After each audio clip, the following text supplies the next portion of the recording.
Good morning and welcome to the fifth quarter fifth quarter AZ. I always mess that up. Coach Johnson gets on me. But hey, I am your co-host, Danny Neal, and want to welcome everybody here this morning. And then also, as always, want to bring in my partner, the guy that everybody knows around town, simply his coach. The man won another playoffs game in the state playoffs last night. He's just doing big things. And so I got to bring him on because, this man is an icon in the community. Everybody knows him. And so just glad that he calls me his friend. My guy, the coach, Mr. Tyrone Johnson. Good morning, Coach. How you doing this morning, man? Coach, good morning. I'm doing well, man. I'm doing well. How are you this morning? Man, I was doing good till this box just fell on my foot that y'all didn't see. Sure did hurt, man. That's why you couldn't spit out the words this morning. I couldn't spit out the words, man. This box, let me move it. It fell right on. See how heavy it was? Fell right on my foot this morning, man. But so goes live TV with millions of people watching. So anyway, man, how you doing this morning? Man, I'm good. Things are good this morning. Actually, I'm gonna tell you the truth, man. Here we go. I was a little frustrated this morning. What's wrong, man? I just bought a vehicle probably, what was it, maybe 6-7 months ago. I don't know. Anyway, it was a new vehicle, and there's no reason for it to be acting up. Don't you know, I got in the car this morning and went to go, and that joke was like, man, I literally had to go like 15 miles per hour. We got the different drive modes, and it was in smart, then snow, and it was almost like it got stuck like in second gear type thing, and it wouldn't go, man. So it took me extra long to get here. That's why I was late this morning, because I had car issues in a new car. So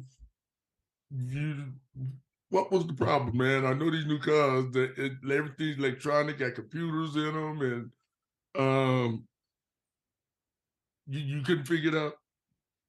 I put it in the manual drive. I shifted. I did different things, you know what I mean? Right. Got back, and then eventually when I went to going down the hill, then it started like acting right. And by that time, I got to that all this coconino traffic and all that. I was a little frustrated here, and the day is only gonna go up from here. So. Well, Coach, I'm glad you're here, and you don't look frustrated. You're wearing it very well. So, man, you gonna get your car fixed. Everything gonna be all right. If you need a ride, let me know. I'll come pick you up. I'm off today. But with that, man, you still got to have a smile on your face the way that your Flag High Lady Eagles played last night.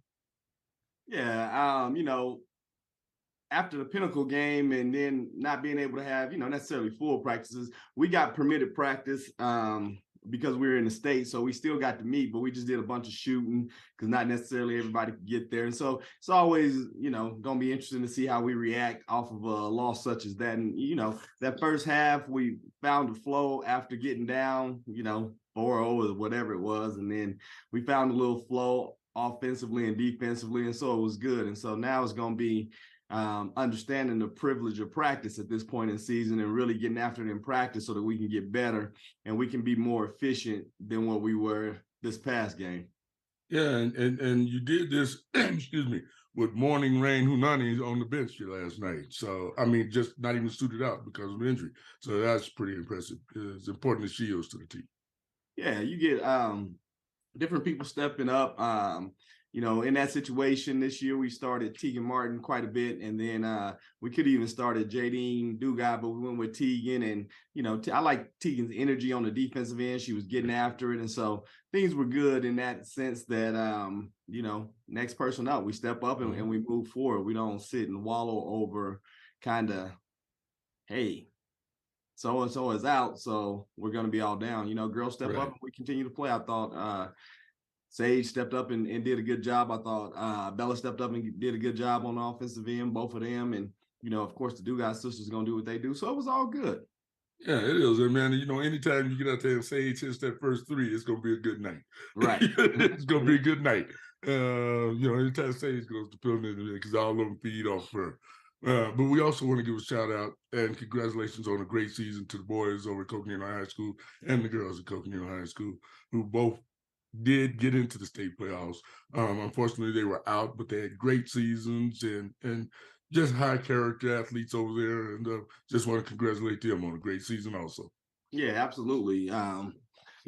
Definitely congratulations on a great run, great season. Some of the seniors that, Coco on the boys' side, like Ivory, it's been Right. a pleasure just watching his development and watching him come up and do his thing. And that last home game when they got on the breakaway and he rolls up on Yeah, him. man. Yeah. Yeah, that's my little cousin. Yeah.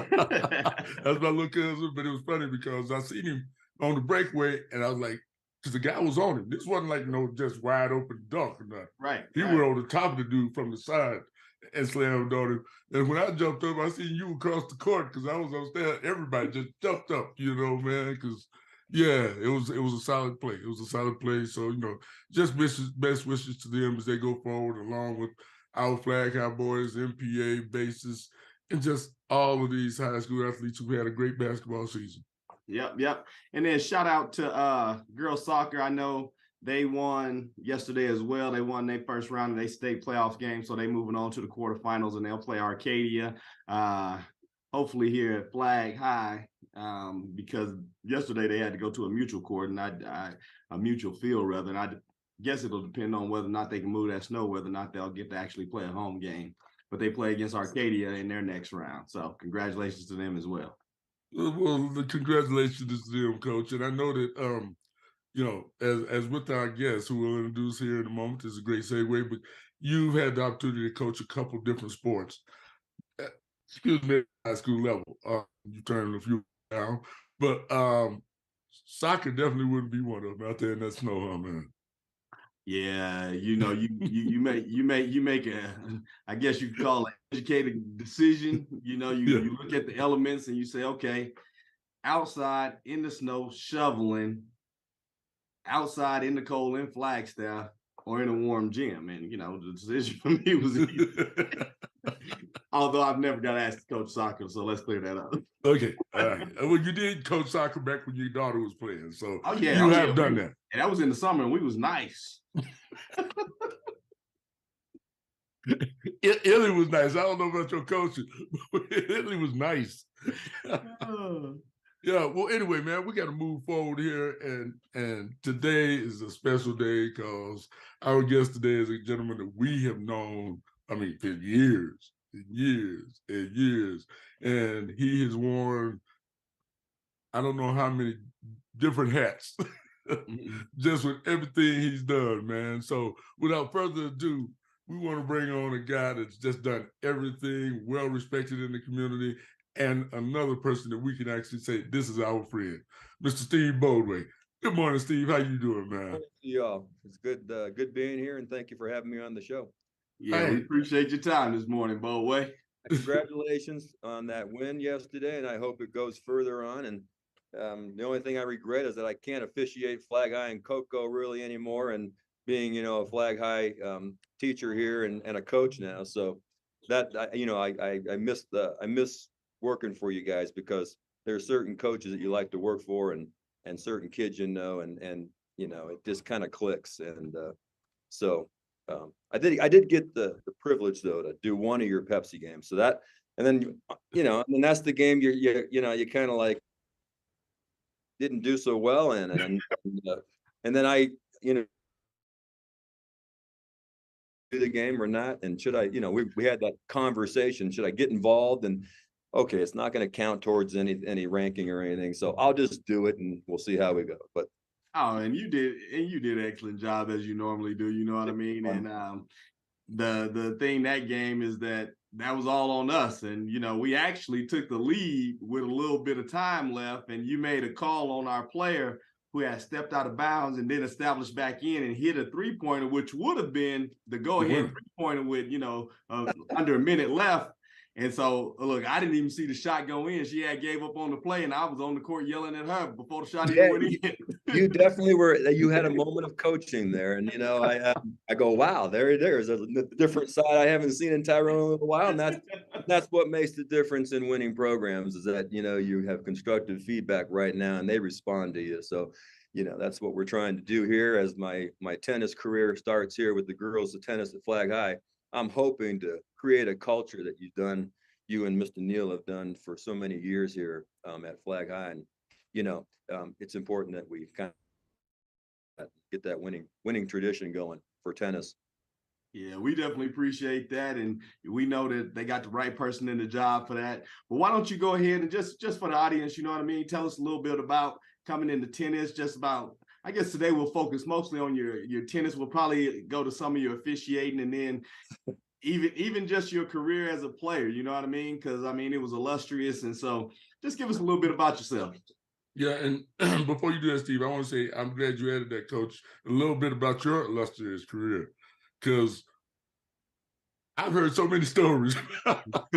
Yeah, we So don't I talk want to hear much, straight from don't you. talk much about it, but I always feel like it was a disappointment with football. I started at the University of Arizona, and then I try to make my foot, in the NFL and make that step towards that career. And I gave it I had opportunities, and I made the best of my opportunities. And you know how it goes. Y'all think that you should make the team, but really when you get older and you start thinking about things, there's just a lot of good players out there, and circumstances have to be just right. The timing has to be just right when you make those. And you guys know that from being in those levels of playing your playing careers. So yeah, I was happy and fortunate to have those opportunities. Everyone's always disappointed that they don't make it, and then they get cut. And, I was just cut a few more times on the waiver line. So a little bit, a little stint at Denver and Detroit and Denver, back to Denver and Canada, and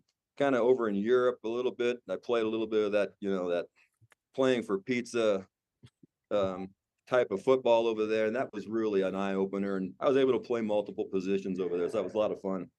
I got my foot into education here in Flagstaff, and came up here with Steve Axman with the NAU football team, coach for 2 years, tight ends and tackles. And I thought college coaching was going to be it, but there was a circumstance that came up, and it just I kind of changed direction and got into education, and we ended up staying in Flagstaff. And I've been teaching here for 29 years as a teacher, administrator, and now I'm back to teaching again here at Flag High. I retired twice, but I came back, and I think this whole new this new landscape for me, so to speak, here at the high school level, kind of changed my perspective on education and teaching. So it was a good move for me, I think. And then, of course, I finally made the move to coach in a varsity sport. I was,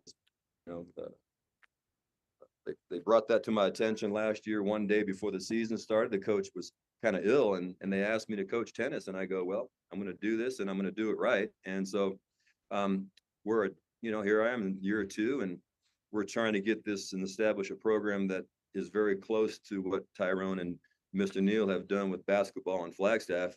And I think that we have to make the connections with the local country clubs here. I have the pros involved with my plan, my coaching plan. It's not really what I do.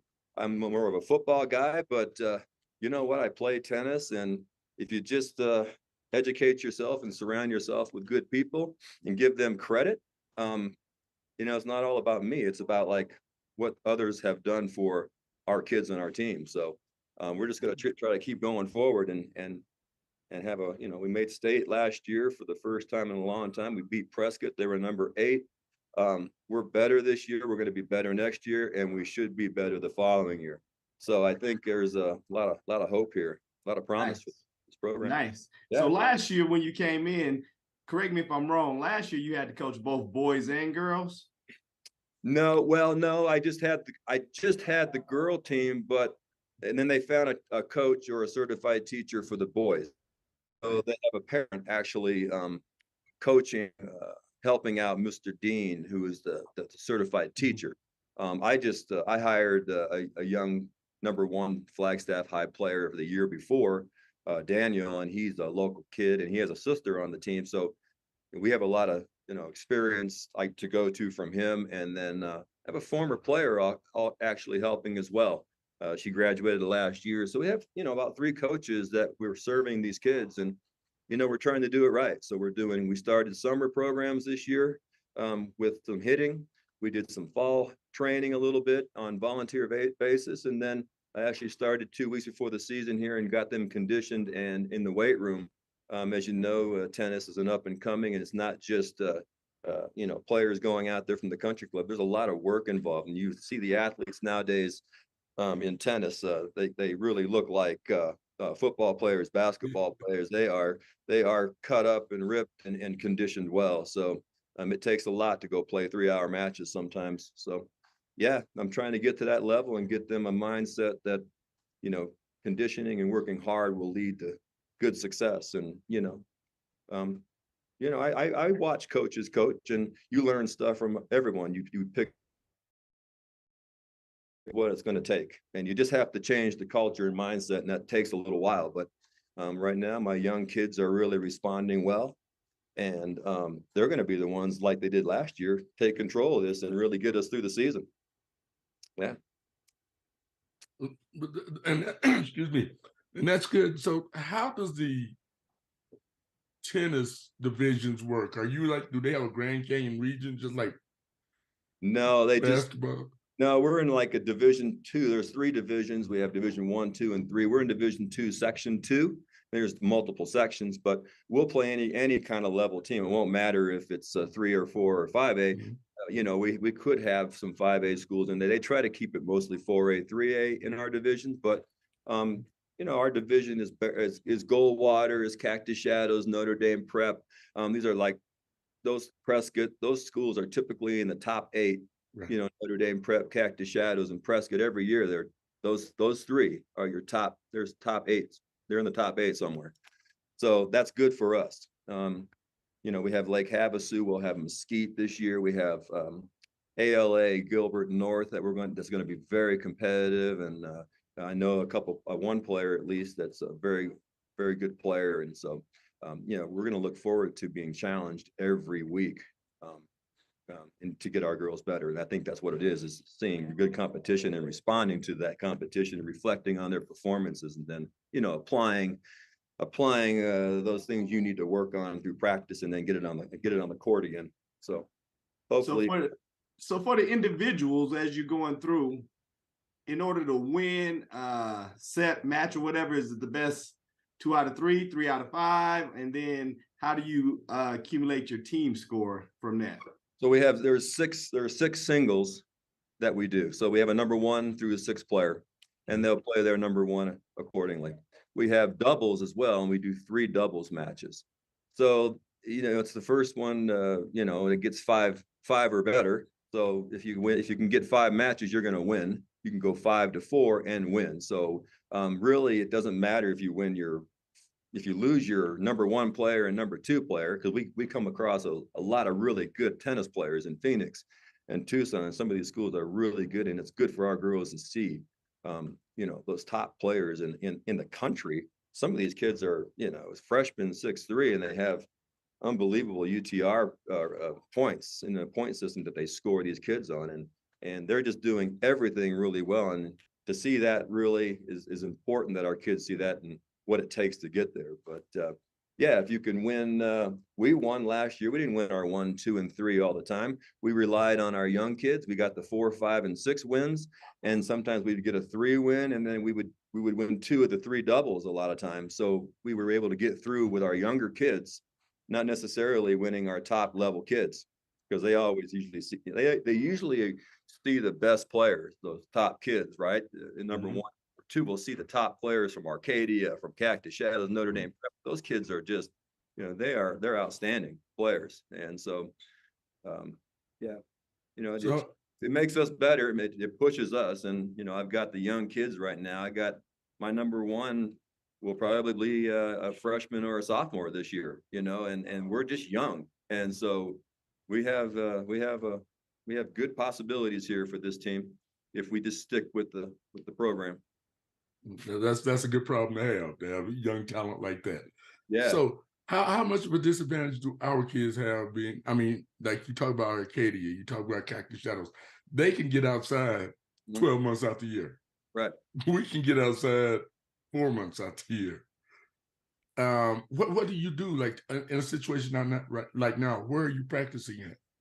Well, of course, you got a good point there because we're always posed with snow, and I like snow, and it's just we don't have a place to go usually, and those courts are quite damaged right now. And I know Tyrone's going to be working with me about that a little bit, helping, I think, through Randall as well. But we just made the choice to spend the money and go to NAU. So we're at NAU Monday, Wednesday, Fridays. I set that up with the head men's and women's coach over at NAU, and Coach Machik actually he charges me the same as anybody else. He can't give me any perks or anything. I pay what it is, so there's no violations or anything. So good there, and he's been really gracious and helpful. We have to pay the price, so those tax credit dollars that parents provide, and what I provide, and any fundraisers we can do obviously helps our cause. But yeah, I knew this was going to come up, and I didn't want it to happen again. Like last year, we had a couple of days that we had to go over there, and we didn't have any POs set up. So this year, I'm a little smarter and wiser, and jumped on it a little quicker. I had my kids training for 2 weeks before we went over there and started the season, and we're just paying what everyone else pays, and they given us a block of time, Monday, Wednesday, Fridays, and Saturdays. So we're getting indoor hitting right now. It's the only thing we can do to compete because I don't want to bring my kids in there unprepared. They're going to be ready to go. Yeah, those kids have been playing all year in some good weather, but I think we're going to be right there with those teams in the end. Nice. And then, racket sports, the big thing that's coming up too is pickleball. Do any of your kids cross between pickleball and tennis, or do they just strictly stick with tennis? Is it like a divide, or do you encourage that? Yeah, we teach pickleball here at the school and racket sport, and I think that really could focus on some good hand-eye coordination. Obviously, that would help with tennis, and we haven't really crossed over yet into that. It's all tennis at this point. So yeah, you can use different kinds of balls, that don't go as fast. They have the red dot balls and green dot balls for ability grouping of kids. So the ball doesn't really, it's not the real ball that kicks and goes fast, and it slows down a little bit so you can get your feet around, and you can prepare your racket, that kind of stuff. So yeah, but I haven't crossed over yet with pickleball. I mean, I like to play it. It's kind of fun, but no, for tennis, we haven't really made that connection, although I'm sure there's benefits to it, So Coach, you say your number one player. What is it their average speed on a serve? I would say that I have a couple girls right now that are sophomore and freshmen. They're pushing probably 85, maybe 90 on some of their, I mean, they're young right now. So, you're looking at some of, Serena Williams, of course, can hit any serve probably as well as the guys can, I mean, some of these female athletes, you just look at them and they're hitting serves at 120 and 125. And I mean, their racket head speed is really nice. And it's with a lot of mile per hour through it. And I think it's just about the whole change of this mentality, like, men and women can train, have this. And before in the old days, they didn't believe that the weightlifting was maybe important kind of training. And if you look at the athletes now, they're quite amazing, the tennis players, their athletic abilities. Well, that's one thing we talked about. We want to kind of do with this show. There's a young lady over at Coach Nino that's a really good softball player. So we want to put Coach Johnson out there, let her pitch him 5 and see if he can hit one of them. Want to do the same with tennis. That's why I asked that. We want to get him out there with one of your top servers. Give him 5 shots. See if he can return any of them. All right. Well, I think you don't want to probably. I mean, you could probably return my serves. I'm just an average little tennis player, but my assistant coach, the young kid, he's trying to make it up in the college ranks, and he might put one by you. And so we kind of play our kids. We actually play against our kids a little bit to make them, play a lot of heavy balls and just a lot of good rallies and maybe a little more speed and tempo. And it just improves their game because they take the challenge on our top players. So I mean, No way, I'm telling you, I used to be like a Pete Sampras and Andre Agassi fan, so you know what I mean? I might be able to surprise them folks. Hell, with my overhand. I mean, you might be able to. I mean, you know, we have, like I said, we have a couple kids, maybe 85, 90, and that's pretty darn good for like a freshman, sophomore right now. But some of those kids down there, those freshmen that we met last year in Arcadia, those two girls, they're definitely hitting in the 100, 105 range, and they're pretty solid. Well, when it gets nice out there, we're gonna make it a point to bring our cameras out. Just give us 5 minutes of your time. Bring your best server, and we're gonna give Coach 5 chances. We'll get warmed up, and we'll put a couple serves by you. All right, we're gonna give him 5 chances just to return 2 over the net. All right. Hey, but trust me, if I got to do it, then the co-host got to do it, because we just ain't gonna make a mockery out of me every time we do some challenge. He gonna be out there too. This is a new special part of the show. I'm grandfathered in. I'm not gonna go out there and hurt myself like that. So, but anyway, let's move on. So, Coach, we're gonna have to do that.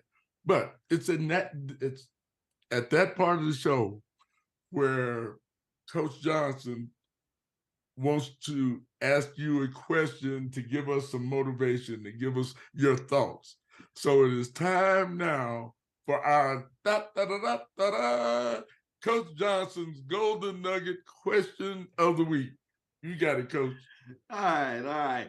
So, Boadway, you were mentioning earlier about, your playing career and, trying at the highest levels and everything. When you think about athletes of today, what is some advice you can give them to really tap into their potential or their greatness? Well, nowadays we're seeing I think everyone wants that glory right away. I don't know if they know necessarily how much work really goes into trying to get to a level. Some kids are exposed to like previous athletes, maybe they had some professional experience that give them those kind of training and that kind of opportunity to train at that level. But I think a lot of kids think that I can just do it, without the work. And I think I'm trying to instill that you got to put the time in, and you've got to have some failures, and you got to reflect, and then you got to go again and get yourself back up and to that level. I'll take it away from you, but not everybody will make it to the level, but you can always train to a certain level to get where you need to get to. And it really takes, it takes days of work. You all know that, how much time it takes to compete at the professional level or even the collegiate level to get a scholarship nowadays. You've got to be putting time in, you got to stay in school, you got to do the right things, you got to be a student athlete. And I think you got to just get your priorities all in place. But, a lot of folks don't have that opportunity, and they've got to make it on their own. So I think you got to have a real strong mind. You got to kind of be able to be a little bit flexible on what you on what you can get done and what you can't get done. But always keep in mind, you got to have that education first to fall back on, but don't let it, like, you can still go, and perform at very high levels. But you're going to have to know that there's a lot of athletes out there, and they're training hard, and that's what kept me going. I kept thinking about others around me and what I wanted to do. I had set goals, and so you set your goals, and you have your priorities straight, and you're staying in school. That's really important. You stay in school, and just be the whole well-rounded athlete. But it takes a lot of work, and it starts in school. It starts by a contact with a coach that really cares, and gives you the opportunity and has been there before. Mm-hmm. So, it's. When did you realize, hey, I might be pretty good. I may be able to go get a D1 scholarship. I may be able to play in the NFL. Well, I don't know if my thoughts were an NFL player when I was playing football, but I certainly, and really college didn't even really cross my mind. I just worked really hard. I don't know what drove it. It was in me to drive and to lift weights every day in my garage and to just see results. And it just kind of transferred to the football field. And I started making plays, and you start getting better and better. And I wasn't the greatest athlete as a sophomore or a junior, but I just kept going. I kept playing hard. I kept being smart at the game. I wasn't the best athlete. I'm 4.65, maybe best on a 40-day. Really good agility, but not the strongest guy, really, not the most athletic guy, as far as verticality or speed. But I like to hit, and I like to go and run it hard and make plays.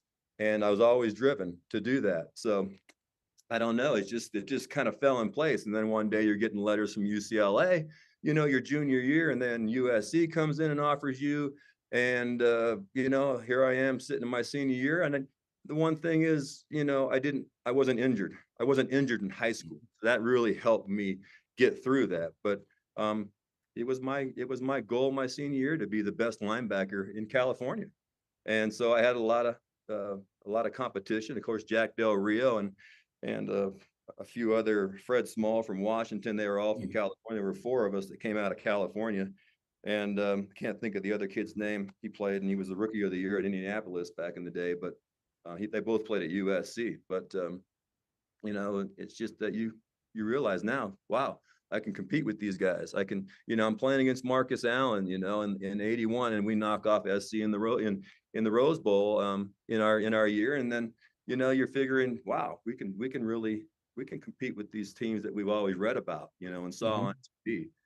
And so, Arizona, we kind of put Arizona on the map by knocking off these teams, but then you come back and we put Arizona on the map by losing to Fresno State. You beat the number 1 team, Marcus Allen, Chip Banks, and all these guys that went to the NFL. And then, they might have taken us too lightly. I don't know what happened, but then we go back and take Fresno State too lightly, and there you go. So it kind of like put us back in our place, so to speak. Yeah. So I think, Coach, it's been a pleasure. What's that, Coach? I could talk forever about this. Now, I think really it's hard work. It's dedication, be a good person, and just, you got to get in there and get sweaty. You got to, kids don't get that anymore. I don't, what I see in the weight room, I don't see this, this determination and let's get it done and have a plan and keep going. Right. That's coaches that will help that along, though, too. Coaches Right. help that. So you see the programs that make a difference. You see Flag High basketball. You see Coconino, the girls basketball and the men's basketball over there.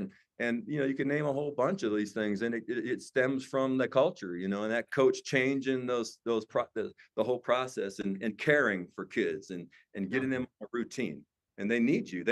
Coaches are instrumental to a kid's success, in some cases. Well, Coach, this has been great. Sorry. What's that? I babbled a lot. I apologize for that, but No, that's and I was just going to say we got to get another show with you. I mean, we just talked about tennis on a few things. We still got to talk about your officiating. We still got to talk about your career. Because I think that officiating thing that puts things in perspective. I mean, that's a job, and it doesn't always go well. But I really believe that would be a great conversation one day, and we could talk about the 29 or 30 years I've had doing football, basketball, and baseball, and in the local area. Right. Right. Really, yeah. It's and you've also done some college. Yeah, I did a little college ball, JC women's here in the state, and then I went to camps and try to improve my game. I go to Chicago, I go to the West Coast camp, and there's a lot of people out there that do a really good job, and it's just good to learn from them, because sometimes you don't have what it takes sometimes, what they want. And so you just try to pick up your own little bits from here and there and make your game better. And then you try to excel at the level that you're at. So I'm high school right now. I try to excel and do the best I can with high school. And that's what I'm doing. And so, I want to finish my career next year, probably 30 years. It could be over.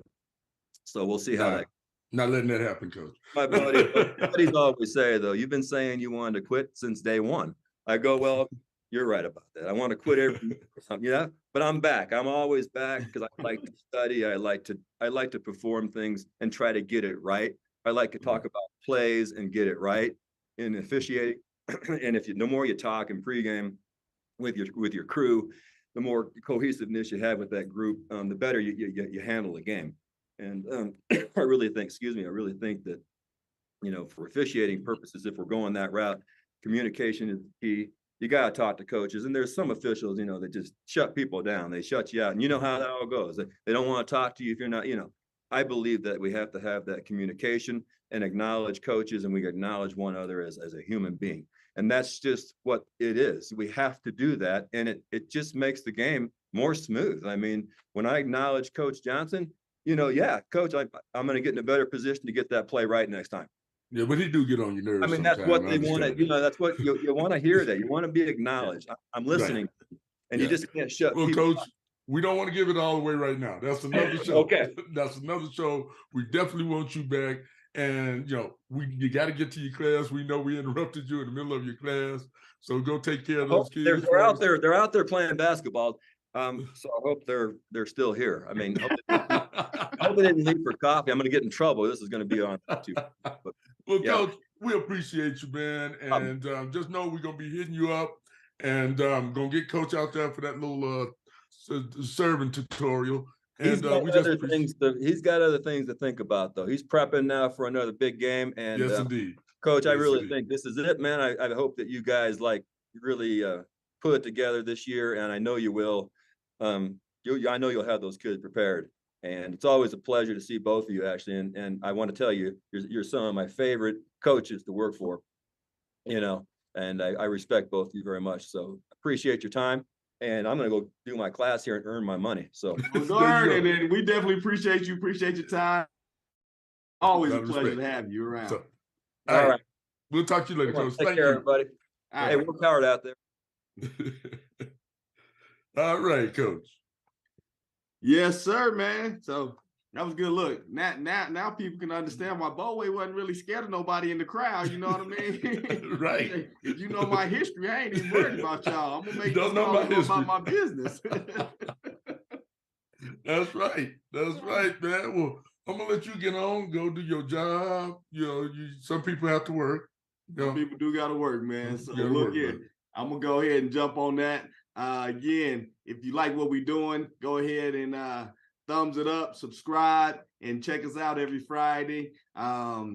We also had them shorts. Check them shorts out. They be good and they be funny and insightful. So check us out. But other than that, man, I don't know what everybody got to do today, but I do know one thing. You ain't got to go home, but you got to leave here. Peace.